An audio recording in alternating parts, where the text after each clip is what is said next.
Incredible flavours, even better stories. One pour, 10 minutes, Aussie bourbon lovers sharing bourbon with Australia.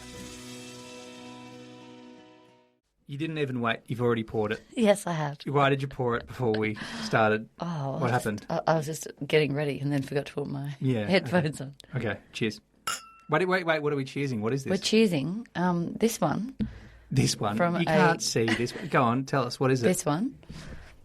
Say the words. Say the Reserve. words. If you're listening, you can't see that. Oh, sorry. It's a Woodford Reserve Honey Barrel Finish 2022. It's from one of their, special edition ranges. All right. Is that? It's called a Distillery Series. There you go. There's barely any of these made. It's 375 mils. It's in a mini bottle with a very special label. I'd never seen a bottle like this in my whole life. And we did the tour. We were there during Kentucky Bourbon Month, whatever the right name for that is. Sorry for the people who are offended that I didn't get that right. And they had it at the distillery. And they just released it that day. We're releasing a Distillery Series. It's a honey barrel finish. And we were doing the tour. Yep. And so we got the whole story about this. Can we start with the nose? I'm excited about who will listen to this, who will have actually tasted this. But can we go through the flavours, because when no one can not very few people will be able to correct us on how wrong we're about to get this. We've had this before, by the way. So on the nose, I reckon there's a lot of Woodford bourbony goodness. No, see, I don't get. Okay. I get soggy wet rag.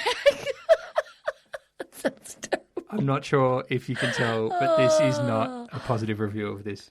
I love Woodford bourbons. I love Woodford double oaked. I love everything Woodford. And the day we were there, when they said, "Oh, we've just released this limited edition," normally they sell out within hours. We're like, "How's our luck?" We bought 2 bottles. She's like, "Don't you want 2? There's 2 of you. You should buy 2." Yeah, she's like, "You're allowed to have," and we're like, "Okay, cool." I'll buy 2. Especially with how much we love our Woodford, and it's a honey barrel finish, which I love. Honey barrel? That sounds amazing. Yeah, I love sweet. I love sweeter bourbons.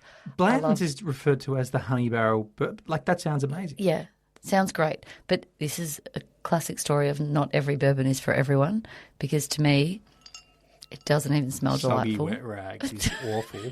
It's got a uniqueness to it. It's got that is it the Manuka honey? That stuff that doesn't taste as delicious as normal honey. It's better for you. Yeah, we can go with that. Anyway, Oops. Go on. It has that I don't know, if you nosed a honey jar that's not really nice. It's kind of like soil, a bit like wet soil. A bit earthy. Earthy, there you go. That's probably better than wet rag. Before you hang too much crap on the nose, can I just talk about how they do it? Take a barrel of Woodford Reserve, and at the end of the process of making any bourbon, true bourbon, you can't use that barrel again. So the good people at Woodford Reserve send their barrels everywhere, all over the place. There's a local honey maker who take those bourbon barrels and age their honey in the Woodford Reserve barrels and make delicious honey. Chris Morris at one point goes, "Hey, you know what? Can we have some of them barrels back? Let's see what happens if we put our bourbon in it to finish it." And this is what the result is. And so in 2022, when we were there, they released this. I don't think it's spent very long in the barrels. I'm going to say maybe a few months even as the finishing process. Yeah. And I really did get excited about what the character would be. Yeah, because it just sounds like everything we love. Woodford bourbon, honey, amazing, right? And I'm not saying this is going to be the case for everyone. I bet there's people out here who absolutely love this flavour, but it's not. It's dry to me. Yeah. There is no honey in any part of the flavour profile anymore. I think I get more honey on a straight Woodford Reserve. It's really oaky and dry, but not like that nice, rich butter, I'd say maple syrupy. That's what I was kind of thinking, like those butterscotch maple syrupy flavours were going to come through because of the honey. And instead it's kind of I don't know, I feel like I've licked an oak barrel. Yeah, you get it's the tannins that you get. Yeah. I don't know what the science is, but to me it's way more tannic and it's way more almost acidic or something.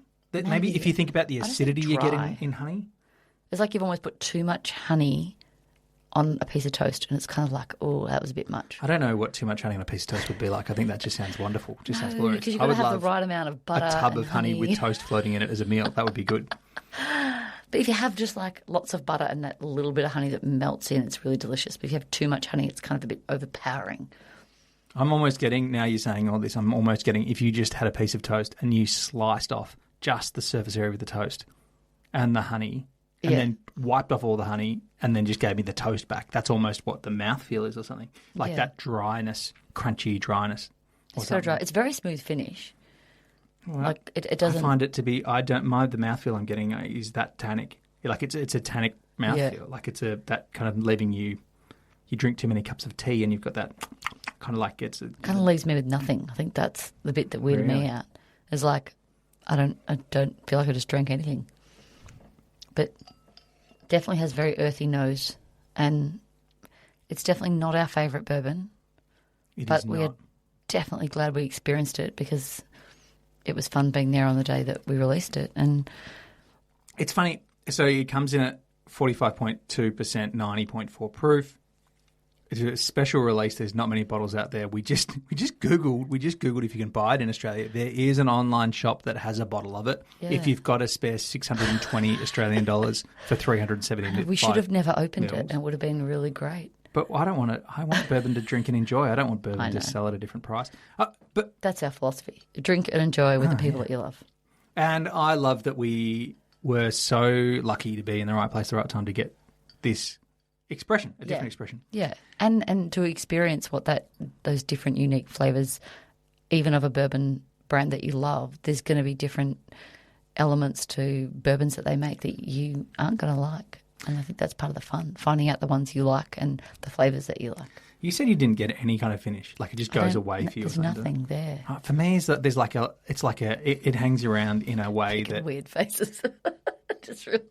You're doing weird. I'm like, there's nothing there, making these really weird faces. I'm like, oh God, this is like I am getting a finish on it, and it's I'm okay with it. Actually, it's one of these, to me, the first time I had this, I was quite offended by the flavour, and I'm less offended by it this time. Yeah, I found that each time I've had it, that it's easy. We had it more than once.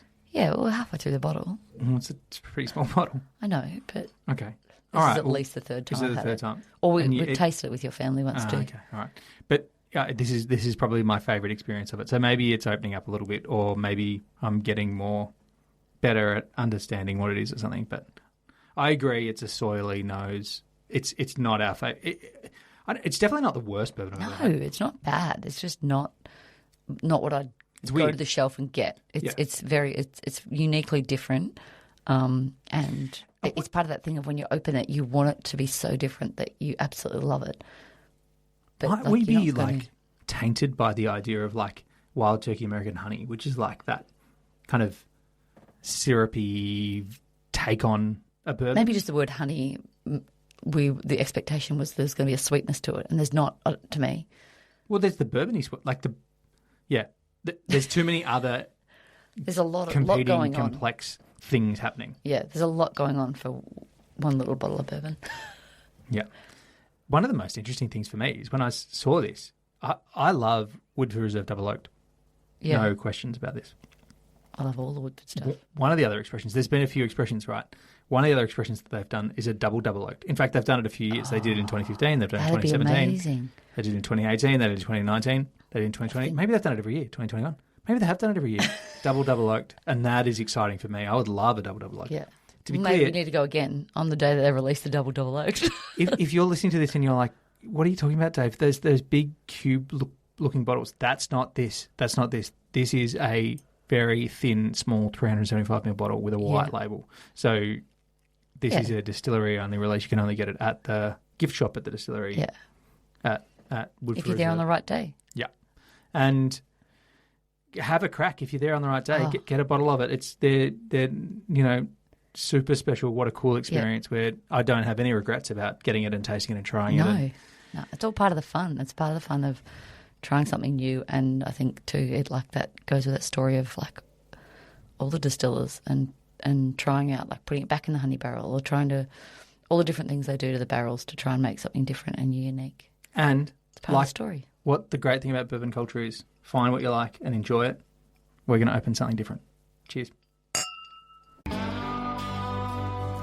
Thanks for listening.